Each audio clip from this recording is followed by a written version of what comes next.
제임스 앤더슨 형사가 옷가게를 나서는 남자를 제지했어요. 당신이 비싼 장갑을 훔쳤다고 점원이 그러더군요. 이건 제 장갑이에요. 완전 오래전부터 갖고 있었던 거라고요. 하지만 형사는 그 남자가 거짓말하고 있단 걸 바로 알아차렸어요. 어떻게죠?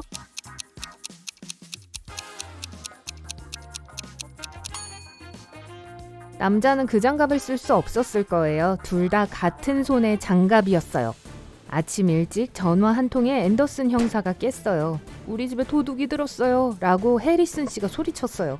제임스가 그 남자의 집에 도착했을 때 다음 이야기를 듣게 되었어요.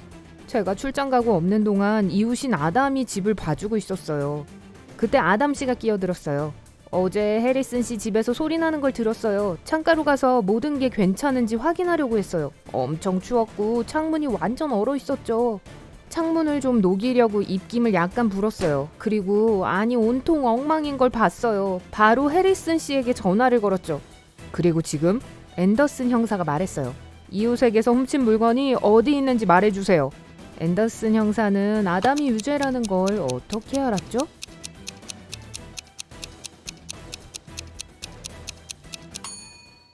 창문은 밖이 아니라 안에서부터 얼어요. 한 부자의 아내가 자신이 묵고 있던 호텔에서 사라졌어요. 앤더슨 형사는 그녀의 남편에게 알리고 신문을 해야 했어요. 그는 자신의 섬에 있었어요. 전 지난 2달 동안 여기 있었어요. 가족과 직원들에게 오지 말고 산만하게 만들지 말라고 했어요. 제가 책을 쓰고 있거든요. 그리고 지난 몇 주 동안 이른 아침부터 늦은 저녁까지 일하고 있어요. 전 이 오두막을 떠나지도 않았어요. 앤더슨은 이 남자가 거짓말을 하고 있다는 걸 즉시 알아차렸어요. 어떻게죠? 남자의 책상 위에는 두꺼운 공책과 펜만 있어요. 자기가 주장한 만큼 글을 썼다면 펜의 잉크는 오래전에 다 쓰고 남지 않았을 거예요. 딜란 씨는 아름답고 희귀한 꽃병을 팔았어요. 그의 가게 선반에는 그런 게 수십 개 있었어요. 어느 날 딜런 씨는 경찰을 불렀어요. 그들이 도착했을 때 가게 주인은 머리에 붕대를 감고 있었어요. 그의 가게는 엉망이었고요. 이 사람들이 제 가게에 뛰어들어 돈과 가장 비싼 꽃병을 가져갔어요. 그런 다음 제 머리를 때렸고 전 정신을 잃었죠. 앤더슨 형사는 딜런 씨가 보험금을 받기 위해 거짓말을 하고 있단 걸 바로 알았어요. 어떻게 알아냈을까요? 꽃병 대부분이 바닥에 떨어져 있는데도 금이가 있지 않아요. 만약 도둑질 중에 꽃병이 선반에서 떨어졌다면 산산조각이 났을 거예요. 자넷은 경찰을 불렀어요. 제가 길을 건너는데 차 한 대가 저를 거의 칠 뻔했어요. 전 넘어졌고 머리를 부딪혔어요. 경찰들이 사고 현장에 도착했을 때 자넷은 자기 생각에 자신을 거의 칠 뻔한 그 차를 그들에게 보여줬어요. 운전자가 그 순간 도착했어요. 그는 그렇게 한 걸 부인했어요. 앤더슨 형사는 자넷에게 진정하라고 했어요. 그들이 진짜로 찾아야 할 차가 아니었어요. 그는 어떻게 이걸 알았을까요?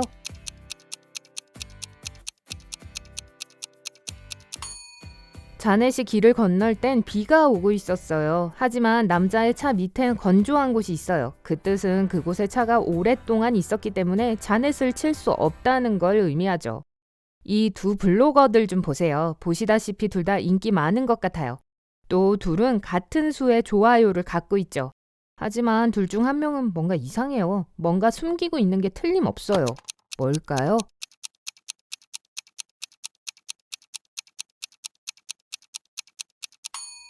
오른쪽 여자는 아마 지금 돈을 아끼려고 할 수 있어요. 그녀의 가방에 있는 로고는 샤넬 로고처럼 보이는데 그 아래엔 구찌라고 쓰여 있어요. 앤더슨 형사는 기차에 타고 있었어요. 아주 친절한 동행인들을 만났죠. 그들은 기차가 터널을 들어갈 때 웃고 떠들고 있었어요. 모든 게 몇 분 동안 갑자기 깜깜해져 버렸어요. 기차가 터널을 나왔을 때 승객 중 한 명인 엘라가 소리쳤어요. 내 다이아몬드 브로치가 사라졌어! 모두들 초조하게 이야기하며 서로를 쳐다보기 시작했어요. 그때 앤더슨이 침착하게 누가 브로치를 가져갔는지 전 알아요. 제가 봤어요. 라고 했어요. 어떻게 볼 수 있었을까요? 여행자들 중 한 명이 야광침이 있는 시계를 차고 있었어요. 그리고 그 사람이 브로치를 가져가려고 손을 움직였을 때 앤더슨이 눈치챘죠. 레리가 친구들과 내기를 한 날은 엄청나게 더운 날이었어요. 그는 친구들에게 다른 회사에서 생산된 물은 맛도 다르다고 말했어요.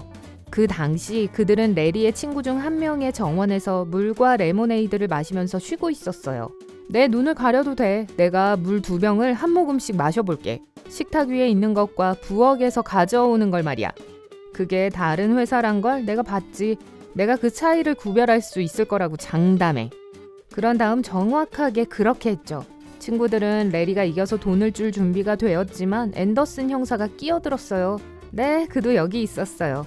너 사기쳤잖아. 그가 말했어요. 왜 그렇게 생각했을까요?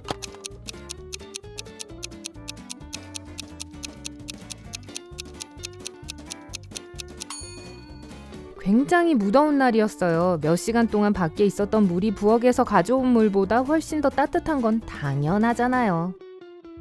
레이첼은 아침 일찍 경찰을 불렀어요. 그들이 도착했을 때 그녀는 경찰관들에게 자신의 이야기를 해줬어요. 저는 박물관에서 일해요. 어제 몇 권의 고서를 집에 들고 왔어요. 연구를 좀 하고 싶었어요. 하지만 그때 정전이 일어났어요. 저는 촛불 몇 개에 불을 붙이고 계속 일했어요. 갑자기 초인종 소리가 울렸어요. 문을 열었을 때 검은 마스크를 쓴 누군가가 제 머리를 때렸어요. 정신을 차렸더니 책들이 사라지고 없었어요. 앤더슨 형사는 거짓 신고로 그 여자를 체포했어요.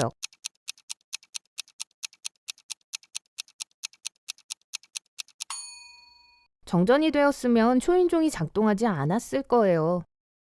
앤더슨 형사가 강을 따라 걷고 있을 때 누군가가 비명을 지르는 소리를 들었어요. 젊은 여자였는데 물에 빠지고 있었죠. 앤더슨은 바로 신발과 배낭을 땅에 내려놓고 물속으로 뛰어들었어요. 다행히 제때 구할 수 있었어요. 앤더슨이 강에서 여자를 끌어내고 있을 때 자기 물건 옆에 행인이 서 있는 걸 봤어요. 안타깝게도 제가 수영을 못해요. 하지만 당신의 물건을 지켜봐줬죠. 그 남자가 말했어요. 그런데 왜 내 가방을 뒤진 거죠? 앤더슨이 물었어요. 그는 누군가가 자신의 배낭을 열었다는 걸 어떻게 알았을까요?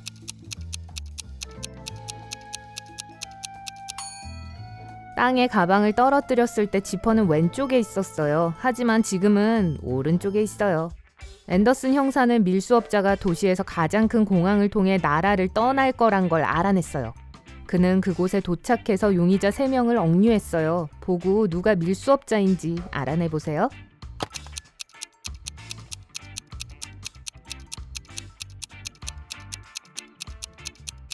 세 번째 승객이에요.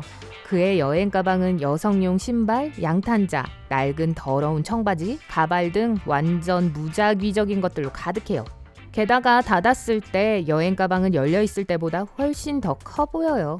앤더슨 형사의 친구인 호세는 원반 던지기를 하다가 무릎을 다쳤어요. 의사를 그의 집에 있게 했어요. 하지만 절대로 침대에서 일어나서는 안 됐어요. 앤더슨도 그곳에 있었고 그는 의사에게 친구를 잘 보살펴주겠다고 약속했어요. 하지만 어느 순간 몇 시간 동안 나가 있어야 했어요. 그는 여동생 사라에게 호세를 돌봐달라고 부탁했어요. 앤더슨이 돌아왔을 때 사라는 호세가 지시에 따랐고 하루 종일 자고 있었다고 말했어요. 하지만 앤더슨이 친구의 방에 들어갔을 때 그는 호세가 일어났다는 걸 깨달았죠. 이걸 어떻게 알았을까요?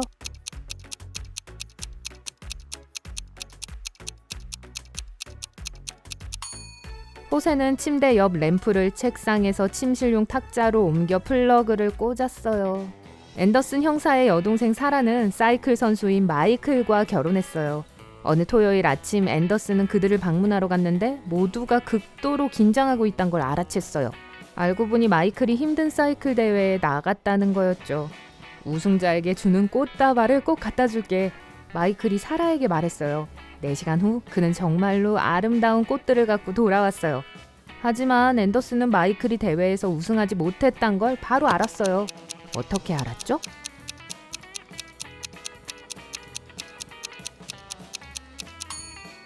꽃은 사실 사라의 정원에서 갖고 온 거였어요. 앤더슨 형사는 험준한 산길을 따라 운전하고 있었어요. 갑자기 그는 브레이크를 밟았어요. 그는 길가에 앉아 울고 있는 한 남자를 봤어요. 알고 보니 그 남자는 자신의 차를 제어할 수 없었어요. 차는 길에서 벗어났고 남자는 창문 밖으로 던져졌죠. 지금 그의 아주 비싼 자동차는 수리할 수 있는 수준을 넘어버렸죠. 제 보험회사 서류를 준비할 때 증인이 되어 주실 수 있어요? 앤더슨은 동의했지만 그 남자에게 차 안에 뭐가 있는지 보여달라고 했죠. 그 남자는 주머니에서 열쇠를 꺼내 손상된 차량의 잠금을 풀었어요. 전 이 사기극에 가담하지 않겠어요. 앤더슨 형사가 말했어요. 그는 왜 그 남자가 거짓말하고 있다고 생각했을까요? 만약 남자가 차 밖으로 던져졌다면 열쇠는 여전히 차 키에 꽂혀 있을 거예요. 앤더슨 형사의 친구 한나가 전화를 해서 앤더슨에게 자신을 방문해달라고 요청했어요.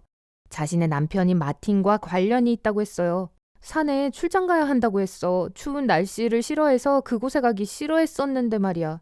하지만 가야 했고 따뜻한 옷을 엄청 싸가지고 떠났지. 마틴이 그곳에 도착했을 때 호텔 방 사진을 보내줬어. 이 사진이 뭔가 좀 이상한 것 같아. 근데 정확히 뭘까? 앤더슨은 사진을 한 번 보기만 하면 되었고 마틴이 진짜로 아내에게 거짓말한 걸 깨달았어요. 어떻게 알아냈을까요?